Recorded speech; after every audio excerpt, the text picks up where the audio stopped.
Everybody, welcome to this new series here on the channel called Days of Thunder that's all about Lightning history. I hope you all enjoyed this one. Me and Michael had a lot of fun recording it. If you did enjoy it, please leave a like down on the video. That lets us know that you guys want to see more of this in these new series, so be sure to drop a like if you guys enjoyed the video. We recorded this one before we started doing video and all that good stuff, so if you do like it and you want to see more, we will be sure to add video and more fun elements into the video in the future. But let me know down in the comments below when you guys became Lightning fans. I'd love to know when you guys started following the Bolts and how long you guys have been Lightning fans for. So I hope you guys enjoy this one, and I'll talk to you later. Go Bolts!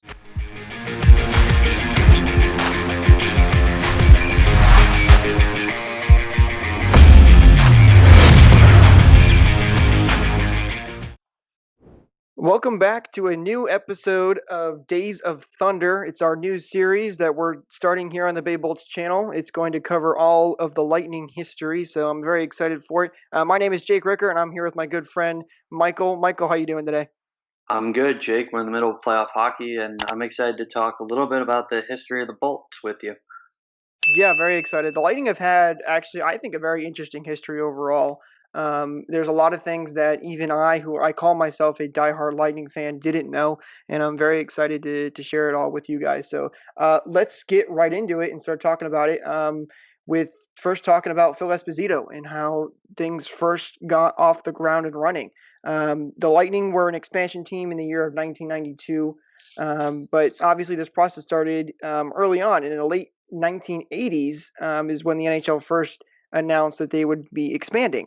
And believe it or not, it wasn't just Phil Esposito in Tampa. There were actually two groups going for a bid for this team, and it was Phil Esposito and his brother in the Tampa Bay area, and there was actually another group in the St. Pete area trying to get the bid, and it was fronted by the future Hartford Whalers / Carolina Hurricanes owners, which is something that I didn't know about, and it's very interesting to see that the St. Pete Tampa area was fighting for a hockey team.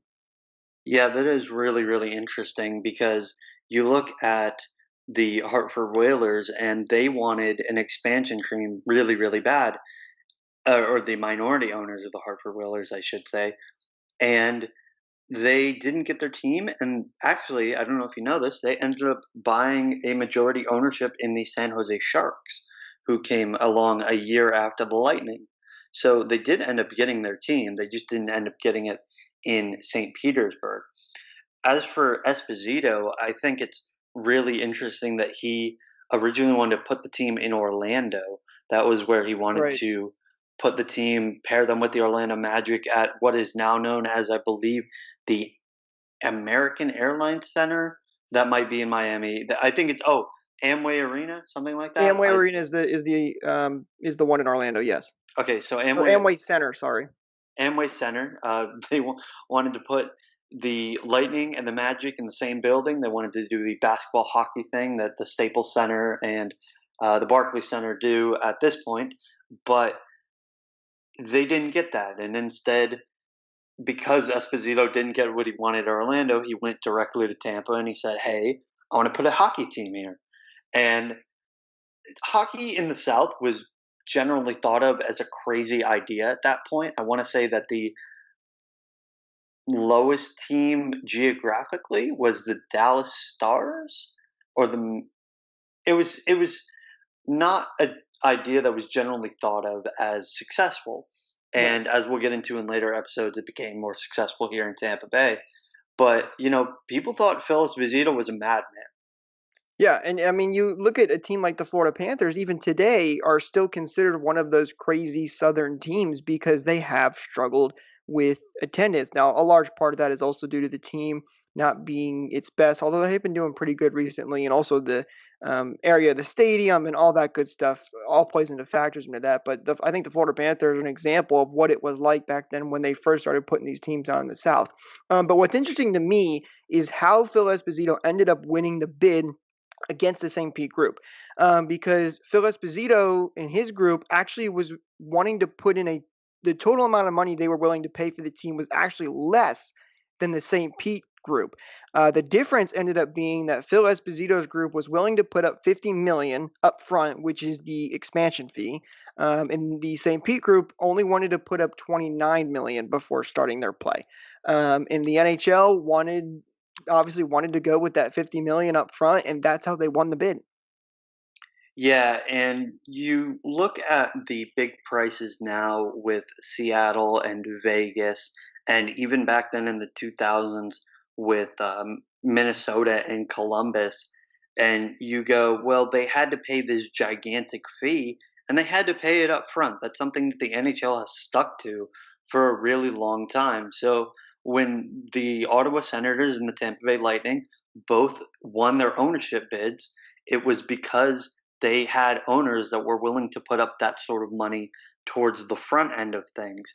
Now, it was really interesting to see how things transpired in Tampa because in Ottawa, there was already a history of mild success of hockey in terms of stadium and where they would put um, the team in Ottawa because there's a couple of places they could have put it, and fan support. Whereas in Tampa, we'll get to this, they didn't have a stadium at first. Right, they actually played in Expo Hall, which is a little place on the Florida Fairgrounds that seats 11,000 people.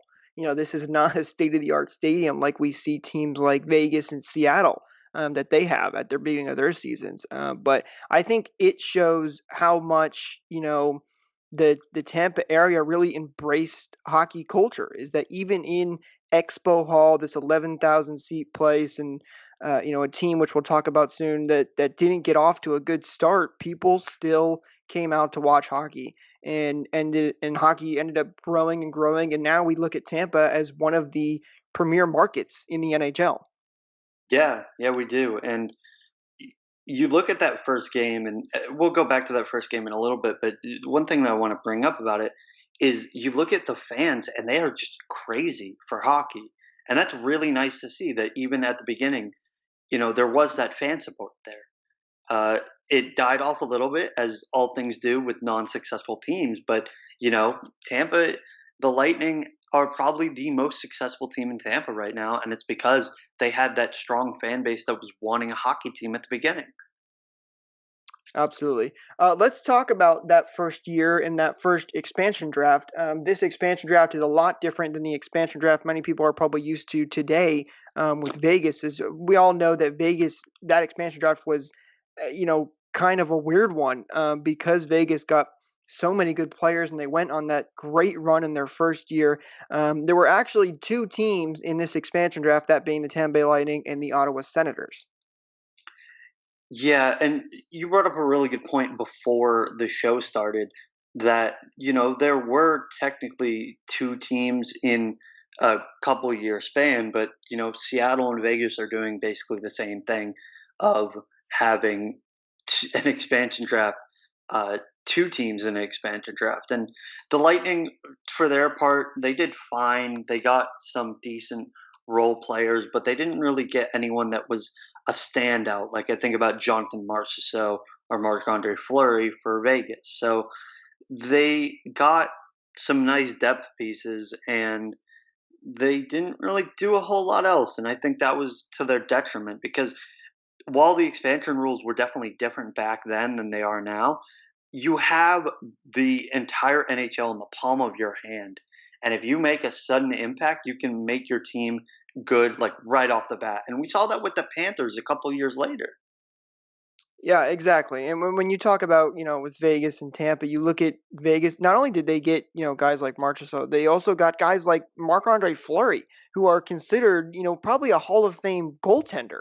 That's not something you normally see. And looking at the list of the expansion draft, there are no Marc-Andre Fleuries on this list to me, which, it's kind of crazy. And it also, again, goes back to showing you that even though this was normal, they had a normal kind of expansion draft and didn't get any standout players. They still made it work down in Tampa, which I think again goes back to how great of an owner Phil Esposito was and how much he did for this organization.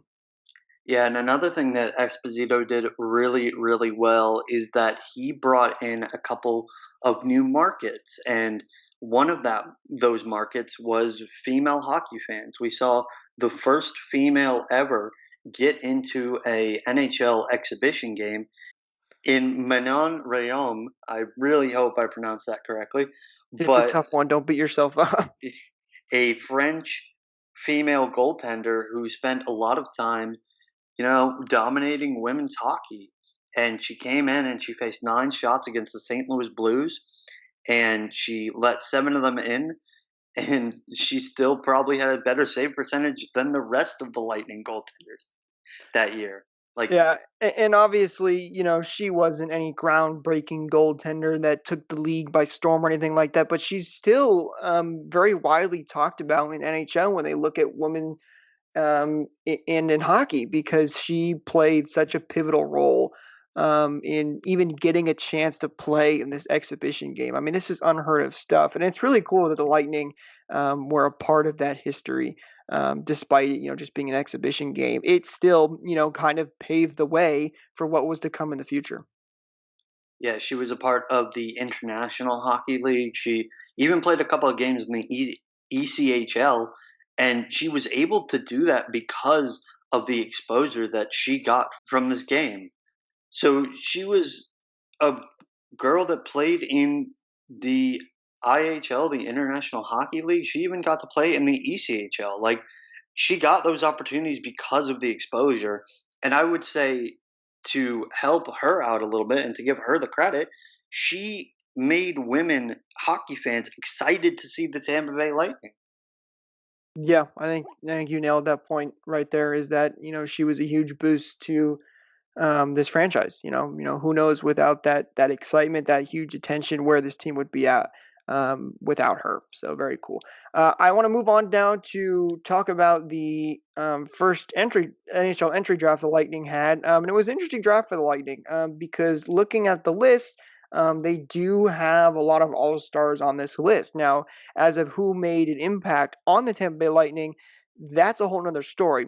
But let's talk about their first overall pick, starting off here. I'm sorry, I said that they had a couple of NHL All Stars. That's not true. I'm looking at the first round here. But the player they did draft at first overall, Roman, I'm going to butcher his name, Hammerlick. He was a NHL All Star who ended up playing, for a little while for the Tampa Bay Lightning. Yeah, he was an NHL All-Star. He was not an NHL All-Star with us, which is the unfortunate part, but he was expected to carry the defense, and he didn't really do that, if we're being quite honest. He was a fine enough player. He was a good offensive defenseman with these defensive blemishes, but he wasn't that first overall pick that we had come to expect from other people around that time. And if you do look, to be fair to Roman Hammerlick, if you do look at number one overall picks from around that time, they weren't all that they weren't all that inspiring, to be quite honest. The year before was Eric Lindros, who sat out that entire year. The year before that was Owen Nolan, who was good, but never reached that high expectations. Mike Modano, Matt Sundin, and then before that, Wendell Clark, Joe Murphy, and Pierre Turgeon.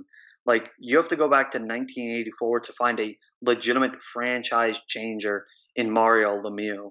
And you could call Lindros a franchise changer, but he never ended up hitting that ceiling that I think a lot of people had for him. And he didn't play until the Lightning had drafted Hammerlick. So it's really tough around that time to find someone that is a true superstar at number one overall. And I think at that point, you look at Tony Esposito, who's the head scout of Lightning, and you say, how much can we really blame him? Because a lot of teams were falling under that same problem.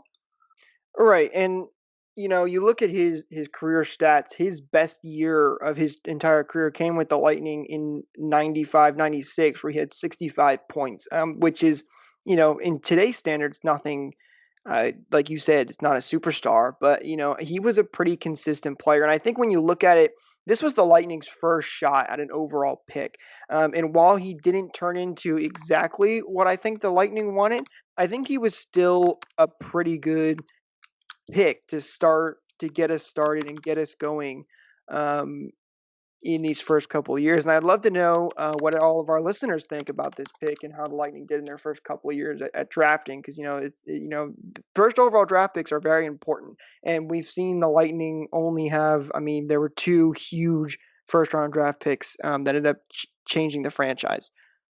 Yeah, I think the Lightning's drafting has been much, much better recently, but you look at the first couple of years and you just go, man, had miss after miss after miss, and they played NHL games, but they weren't quality games. So I think that was the detriment of them and their team. Right. Let's talk about the first NHL game the Lightning ever played against the Chicago Blackhawks. This was a huge game for a number of reasons. Obviously, the biggest one being this was their first NHL game, and they won it 7-3. A lot of eyes obviously go on to a team that's playing their first NHL game. Many not expecting the team to do well, but they showed up in this game, and I think it was a very fun game in Lightning history. Yeah, they won 7-3 against the Stanley Cup finalists from the previous year, the Chicago Blackhawks, and they were fueled by 4 goals from Chris Kontos, which is tied for the Lightning record. Now, St. Louis has since tied that record, but I think they've done a good job of preserving that sort of history of the first game. You can find it on YouTube. And I've got to say, it really gave me a lot of hope looking at that team. I'm like, oh, they could have actually done something, and then ended up not doing anything.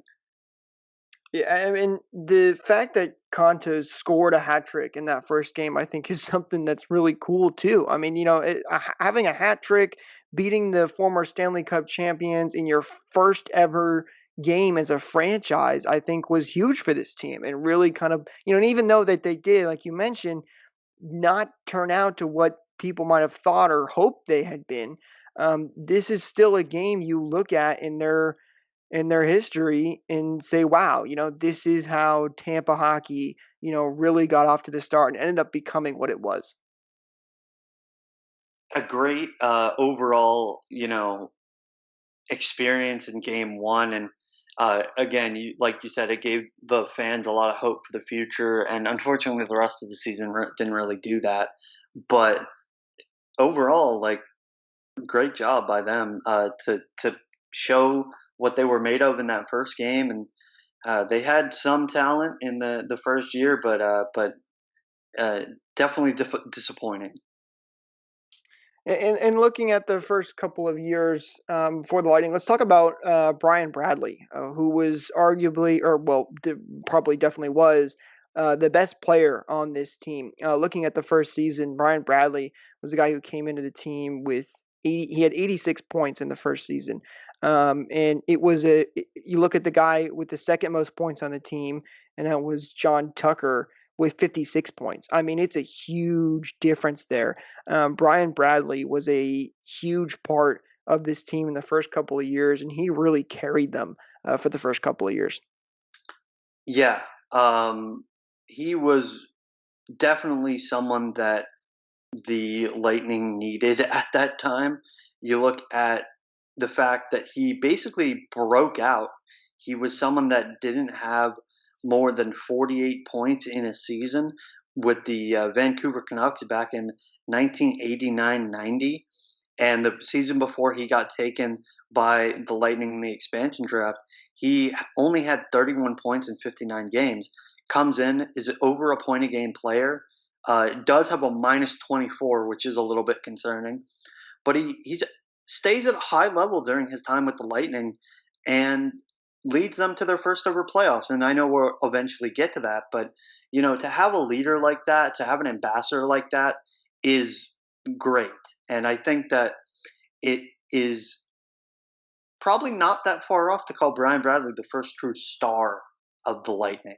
No, I would absolutely call him the first star of the Lightning. He was the points leader on the team for the first 4 seasons. And, this wasn't a 1 year fluke thing. He was consistently the Lightning's best player. And again, you go back and look at the next couple of top guys on the team, he beat them out by like 20 points.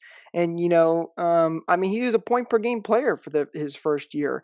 And even though by today's standards, he may not be the best of best players, he was definitely a guy on the Lightning that they needed for those first couple of years when they did struggle. Um, you know, he kept the Lightning going and not becoming a team that would end up flopping. Yeah, yeah, he did a really, really great job. And I looked at I talked about Hammerlick earlier. Like he was thrust into a situation where like the Lightning had some really piss poor defenders. So he kept his head above water in that first season, and there was only one other scorer on the Lightning on the forward side.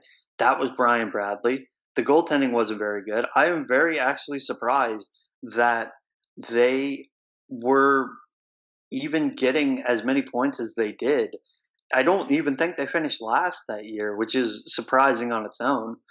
But yeah, it just wasn't a great first overall year, and maybe I'm a little too high on them. The fact that Vegas had such a successful first year, and a lot of people have high expectations for Seattle, but you know, expansion teams have it tough originally, and I think the Lightning are the prime example of that. No, I think you're right. And going back to the goaltending point too, the Lightning just did have had a history of not having great goaltenders. I mean, a lot of their goaltenders for the first couple of years never broke even the 900 save percentage mark. So that ended up playing a big factor too in their first couple of years. Yeah, but that's all we're gonna have for today. I hope you all enjoyed this episode. As always, if you did enjoy the video, make sure to hit the like button and subscribe to the channel. Ring the bell so you don't miss out on more content like this. Check out our description for all of our affiliated links to our website and social media pages, all that good stuff. Also, be sure to leave a comment on what you would like to see us talk about next. And go Bolts, and we will talk to you guys next time. Have a good one.